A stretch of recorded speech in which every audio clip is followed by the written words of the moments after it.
Hello student, welcome to our channel chemistry for competitor. तो आज की इस क्लास में हम लोग स्टार्ट कर रहे हैं एक्सरसाइज नंबर 1 और इसमें वो वाले क्वेश्चन कवर करेंगे जो हमने लास्ट 2 लेक्चर में पढ़ लिया है, जिसके बारे में मतलब हम लोगों ने स्टार्ट किया है chapter hydrogen and its compound. तो उसके 2 लेक्चर हुए हैं, उन्हीं के ऊपर जो डिपेंड क्वेश्चन है उसको आज हम सॉल्व करेंगे। तो इसमें एक्सरसाइज 1 में आता है question number first, the element which has no suitable position in the periodic table. कौन सा ऐसा एलिमेंट है जिसकी कि पीरियोडिक टेबल में कोई सुटेबल पोजीशन नहीं है।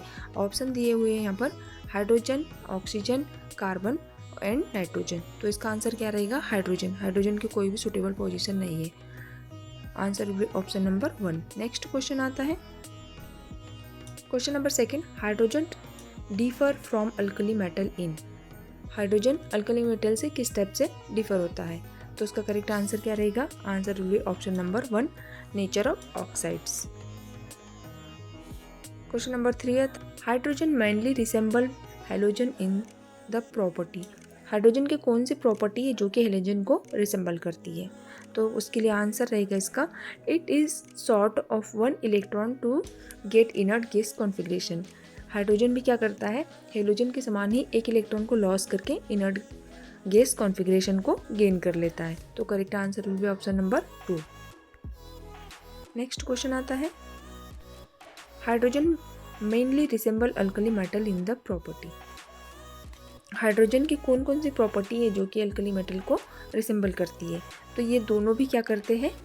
हाइड्रोजन प्लस आयन को फॉर्म करते हैं। तो इसका करेक्ट आंसर क्या रहेगा? इट फॉर्म्स हाइड्रोजन आयन या फिर H plus ion. Correct answer will be option number 1। Next question आता है, hydrogen is available in free state in. Hydrogen कहाँ पर फ्री स्टेट में अवेलेबल होता है?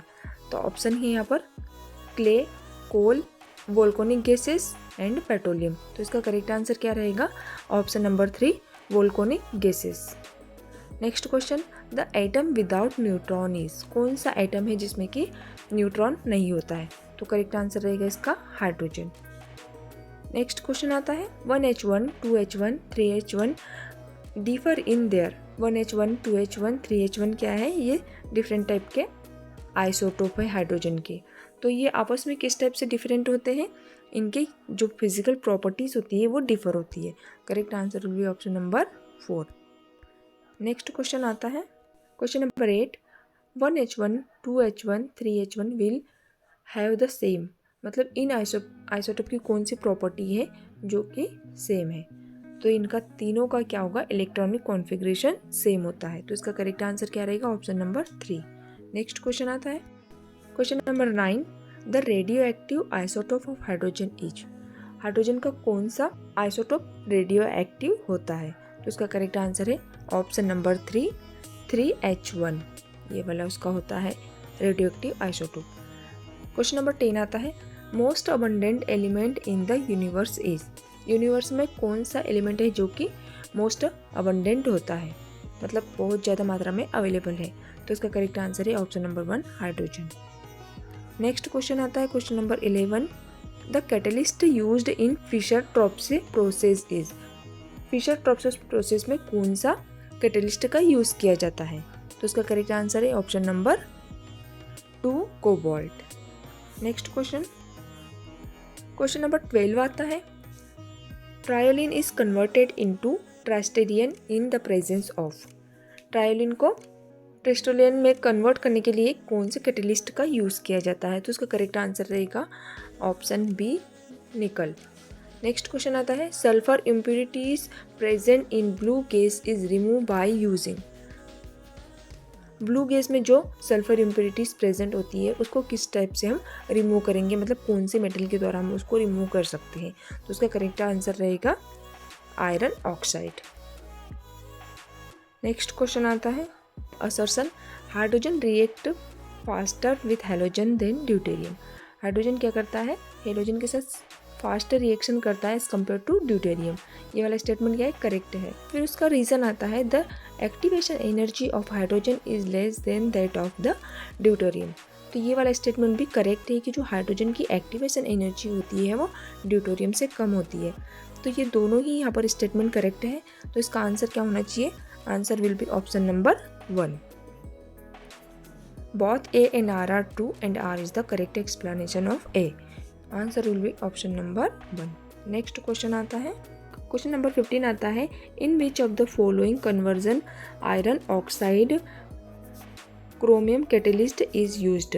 इन चारों में से कौन सी रिएक्शन है जिसमें कि आयरन ऑक्साइड और क्रोमियम को एज अ कैटेलिस्ट यूज़ करते हैं. तो यहाँ पर क्या होगा कि ये रिएक्शन है जिसमें कि हम हाइड्रोजन को प्रिपेयर कराते हैं. तो ये वाली रिएक्शन 2 स्टेप में कंप्लीट होती है. और ये वाली प्रोसेस कौन सी है?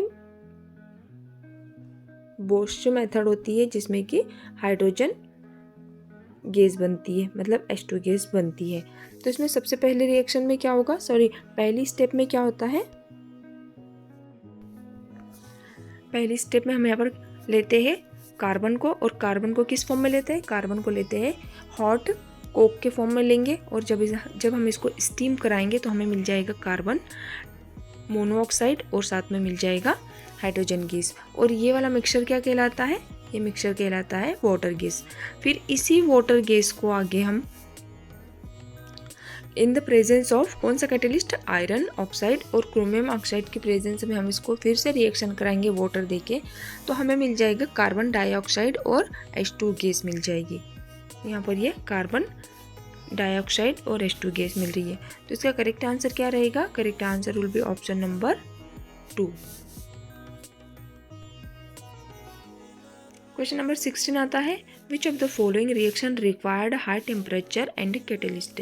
इन सब में कौन सी रिएक्शन है जिसको कि कंप्लीट होने के लिए हाई टेम्परेचर चाहिए होता है और साथ में कैटेलिस्ट चाहिए होता है. तो इसका करेक्ट आंसर क्या रहेगा, आंसर रहेगा ऑप्शन नंबर 4. अगर हाइड्रोजन की रिएक्शन आयोडीन के साथ कराएंगे तो यहाँ पर मिल जाएगा 2 मोल ऑफ हाइड्रोजन आयोडाइड. और यहाँ पर अगर टेम्परेचर देखते हैं तो यहाँ टेम्परेचर लगेगा 450 टू 500 डिग्री सेंटीग्रेड टेम्परेचर लग जाएगा. और इसमें कैटेलिस्ट जो होता है वो कैटेलिस्ट प्लेटिनम होता है. तो इस टाइप से रिएक्शन कौन सी रहेगी जिसमें हाई टेम्परेचर एंड कैटेलिस्ट का यूज़ किया जाता है, वो है हाइड्रो आयोडिक एसिड वाली. नेक्स्ट क्वेश्चन आता है, क्वेश्चन नंबर 17. अगर हम हाइड्रोजन की रिएक्शन, ये हमारे पास दिया हुआ है हाइड्रोजन की रिएक्शन कोई भी ओलिफिन के साथ कराएंगे, एल्किन में ओलिफिन के साथ कराएंगे, तो हमें क्या मिल जाएगा, एल्डिहाइड. ये CHO एल्डिहाइड मिल रहा है यहाँ पर. तो ये इस टाइप से जो रिएक्शन होती है उस रिएक्शन को क्या कहेंगे, तो यहाँ पर इस रिएक्शन को क्या बोलेंगे, हाइड्रोफॉर्माइलेशन कहेंगे. तो इसका करेक्ट आंसर क्या रहेगा, answer will be option number 2.